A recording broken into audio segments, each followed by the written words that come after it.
All right, thanks for staying with us. And today we have guests joining us to speak on the Nigeria-Morocco Business Week, an investment summit.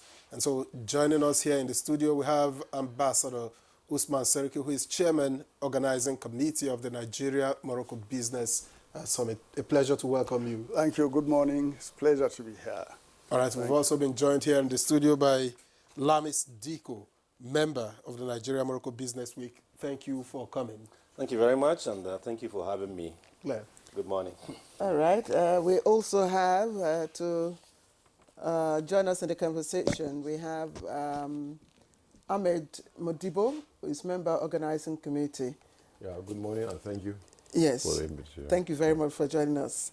Abdul Hamid Mahmoud is also here, secretary of the organizing committee. Thank you for having me. Good Welcome. morning. All right, let's start, of course, with Ambassador Usman Seriki, who's chairman organizing committee.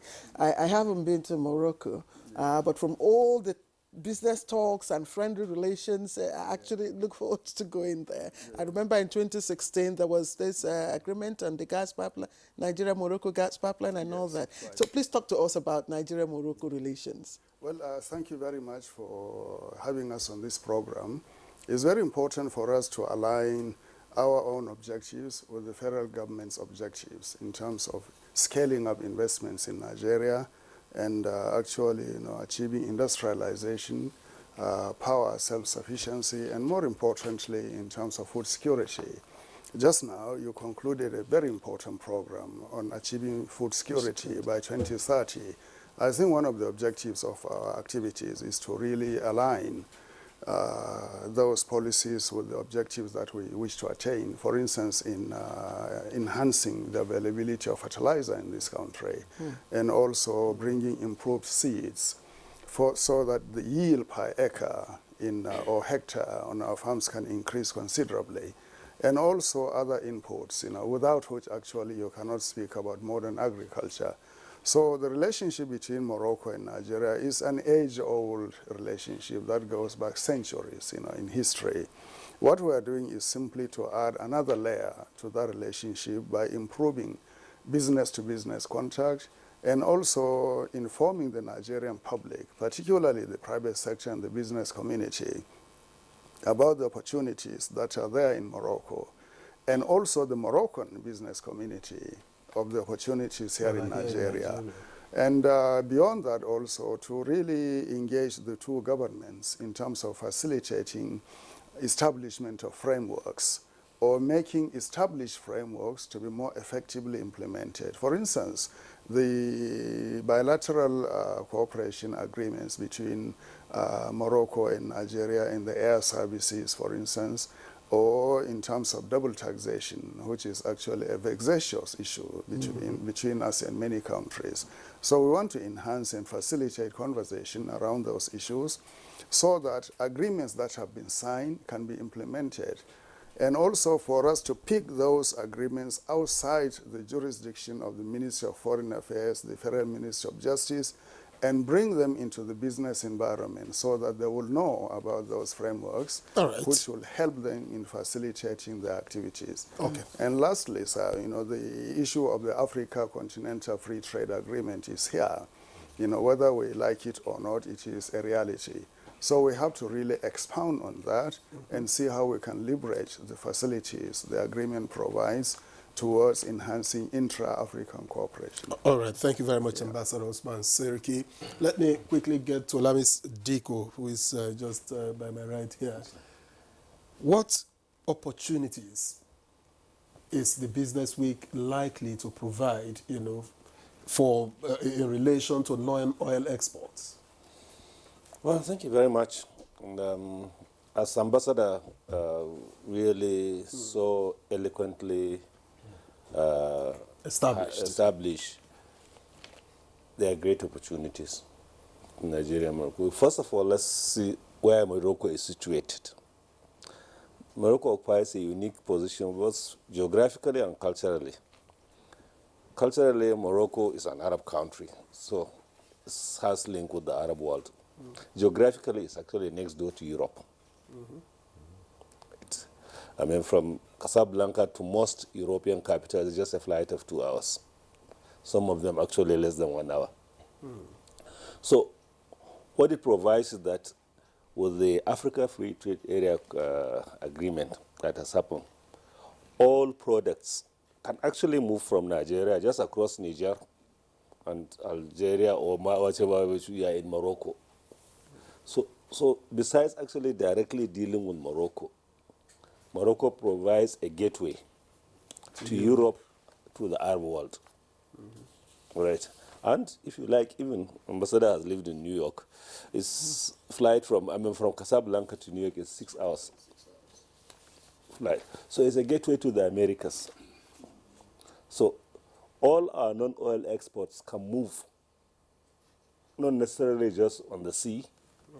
Okay, you can move on land to Casablanca, join the sea there, take them to anywhere. It shortens the distance between our products to the destinations, to the markets where they are needed. All right. So these are huge opportunities that at least we can leverage, and if this information is shared across our business communities, and they understand also the leverage on the advantage that the Africa Free Trade Area Commission provides. I was privileged to be part of the implementation committee after Nigeria signed, and I know what can be done to break down barriers. Right. Luckily for us in Nigeria, you're passing through West African countries, there is already the ECOWAS protocols that eases trade.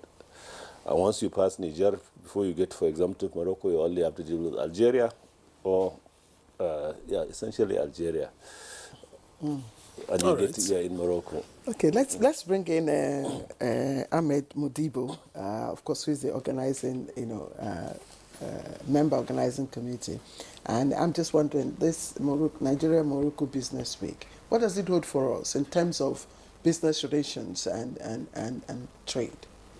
Well, in terms of business relationship, I think it's important to take it from context. Context in the sense that I think, as Ambassador Usman mentioned, I think both the governments of Morocco and Nigeria have, in the last few years, done a lot. Of course, we are aware of the two very transformative and impactful projects currently in the pipeline. I believe that very soon the final investment decision on the Nigeria-Morocco gas pipeline is about to be taken.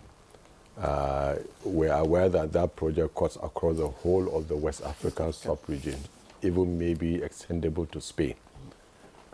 It's going to be very impactful, transformative. Also linked up with the other project, which is the fertilizer plant, where the Nigerian Sovereign Investment Authority had partnered with the OCP, Mobile, Akwa Ibom State Government. There's going to be backward integration, ensuring food security, industrialization, and cooperation.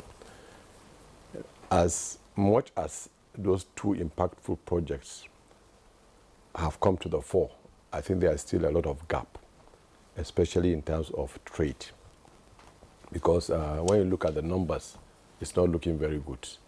I think in the last 2 years, the trade between Morocco and Nigeria, that's the products coming into Nigeria from Morocco, which are only about 3 or 4 items. Some foodstuffs, some chemicals linked to the fertilizer. I think it's now up to $250 million. And from Nigeria to Morocco is not even up to $50 million, which means there are barriers. The trade balance, yes, not only the balance, even there are a lot of barriers in trade. Meanwhile, there are so many opportunities.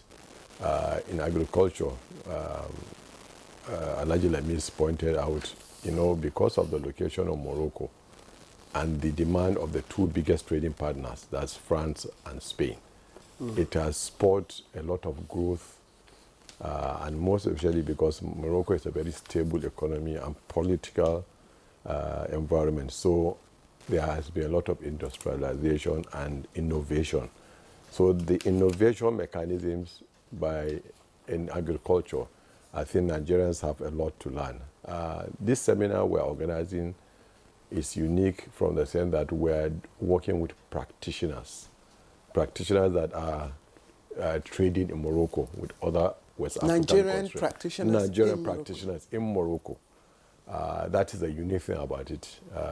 So I think it's going to also be about experience sharing. So directly to your question, opportunities for trade is going to be a lot. It's not going to be a talk shop only. There's going to be B2B. Part of the participants cut across, especially the renewable energy space, infrastructure, agriculture, and even the automotive industry. All right. Yes. Thank you very much. Now, let's talk Nigeria's untapped export potentials, Abdul Hamid. How does this business week enhance that? Thank you. This business week, the aim of this business week, like my chairman has rightly said, and what Alhaji Lemis has rightly said, is to remove the trade barriers between Nigeria and Morocco in order to help our Nigerian producers to export to Morocco and beyond. For example, Morocco imports a lot of soya oil. And what will amaze you is that part of the countries Morocco is importing the soya oil from, Nigeria is a major exporter of that of raw material to that country. For example, Nigeria exports to raw soybeans, to Brazil, Argentina, Canada, and Turkey. So Morocco now goes to Brazil and Argentina to import the crude of soya oil. So this investment summit is trying to see how we can get our producers in order for them to reduce their transit time in taking their products outside of the country, and for them to have an enhanced market in Morocco and beyond. And Morocco imports soya oil of about 450,000 metric tons to 550,000 metric tons annually.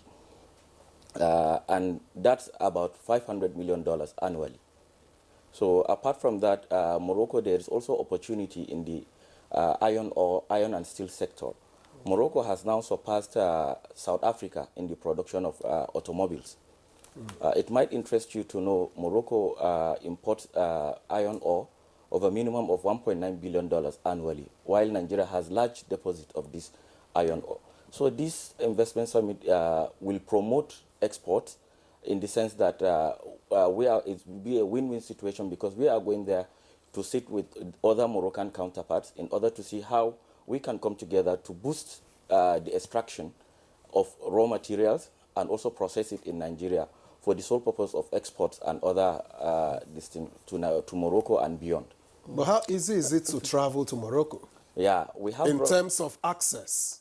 Access, we have the airline that is being owned by the government of Morocco. That's Royal Air Morocco. It has started flying from Abuja, which is a straight flight from Abuja to Casablanca, which takes you just 5 to 6 hours. And now they have reduced the problems people encounter in terms of visa and other things. They are trying to promote Morocco to the world, because a lot of Nigerians, as I have known, don't know Morocco. Mostly people that know Morocco. I know a little. Well, Yes. I said Yes. I haven't been there, but I made good friends. You know, when I traveled out. You know, yes, when we went for a workshop. So I made good friends from Morocco. But Your Excellency, I'm just wondering. We're here discussing Nigeria-Morocco Business Summit, and we're all Nigerians. So that is prompting me to ask the nature of this summit. Well, it is essentially a business and government interaction, summit, forum where government and business will interact. That is Nigerian government agencies and Nigerian businesses interacting with Moroccan government agencies and businesses. And the aim is to facilitate contact, understanding, and also explore areas of collaboration. Morocco is desirous of expanding its footprint in West Africa. It's already very firmly entrenched in the Francophone West African countries in terms of developing markets, fisheries, vegetables, food, rice, and other things. But its main focus is actually, to upgrade that engagement to enter into industrialization area. And the main attraction is Nigeria, actually, for them to come and establish large-scale fertilizer production in this country, and also iron and steel works, and also in the energy sector, where Alhaji Modibo actually specializes in terms of generation, renewable energy, and so forth. So they are speaking to us about those opportunities, and actually to see how we can ease the aspects of doing business between the two countries by renewing the frameworks, the bilateral agreements that are existing, and also removing barriers such as taxation, double taxation, and so forth. And one of the steps they took was actually to enhance flight connections between the two countries. Like Mahmoud said, 2 months ago, I think they opened the direct flight from Abuja to Casablanca. And from here, actually, you can reach Europe in a matter of 2 hours from Casablanca, and America in a matter of 6 hours, just direct flight from here to Casablanca and then to New York or Atlanta or wherever you want to go. So the important thing is for us to be aware of those opportunities. Now, Morocco also wants to engage in the vehicle assembly sector here in this country. Today, I think they produce about 700,000 units per year, and they're the biggest producers of vehicles in Africa today. Now, in the EV area, the electric vehicle area, they are looking at tapping into a lithium and actually producing the components here. So the opportunities are quite great, and we want Nigerian I don't know how we can manage this last 2 minutes. Because we have just a few minutes to go. But let me get to Alhaji Lamis here. Who is expected? How open is the business week? To who is it open, and who are you expecting? Well, okay. Now, to be fair, we've narrowed it down to people that are engaged in certain sectors as the first one. And for each business that is going there, there is a matching. The correspondent businesses in Morocco that will be brought to the table so that they can interact. In the steel sector, automotive sector, power and energy, and essentially an agri and agro-allied. These are the ones we actually pushed for this first summit because we think there's easier way of communicating. And like I said, whatever companies that are going here, the Moroccan counterparts are bringing to the table, to the conference, businesses in that area so that people can talk to each other and begin to understand what are the opportunities for trade, but also for investment. Is it possible to put a figure to, what we're expecting? In terms of the value? Yes, in terms of value. Like I say, it's going to be more or less to discuss actually that, okay, potentials. Now, for example, the company I represent, I work in the power sector, and we own a distribution license in a certain part of the country. And the whole point is that the regulator in Nigeria of power requires you to take a certain percentage of power based on renewable sources. Right. Morocco is one of the leading countries in Africa that has developed a very robust renewable energy for sustainable development. And we are partnering with a company there to come and replicate it here. All right, thank you very much. You see, we have to be chipping in because we don't have a lot of time. But Abdul Hamid, where is this business week holding and when precisely? Yeah, it's happening in Casablanca, in Sofitel Hotel, from 29th to 31st of October. Am I welcome? Yes, you are welcome. We'll love to have you over there. Yes, we'll love to have you over there because... Yeah, we've already invited you to be there. Your NTA will be covering the event, and your DG also will be there. All right, let's quickly appreciate Ambassador Usman Sadiki, who is Chairman Organizing Committee. Of course, Elijah Lamis Shehu Diko, Ajian Katsina, is that correct? Yes. You're right. Ajian Katsina. Don't ask me what I keep. And then Ahmed Modibo, is member Organizing Committee. Thank you. Abdul Hamid Mahmoud, Secretary Organizing Committee. Thank you. Gentlemen, thank you very much for sharing your perspectives with us. It's a pleasure. I was almost going to ask, is it that women don't do business We have women in business. Women in business. We have women in business, which is The an mic arm is of off. The Nasima. mic is not awful. Which is, women in which is business. an arm of Nasima. All right, that's Good Morning Nigeria for today. We thank you for watching. Don't forget, tomorrow is Friday, and of course, we'll be back. All right, I'm Victor. So she's Claire Adelabo Abdulrazak. I'll see you again tomorrow. Bye-bye.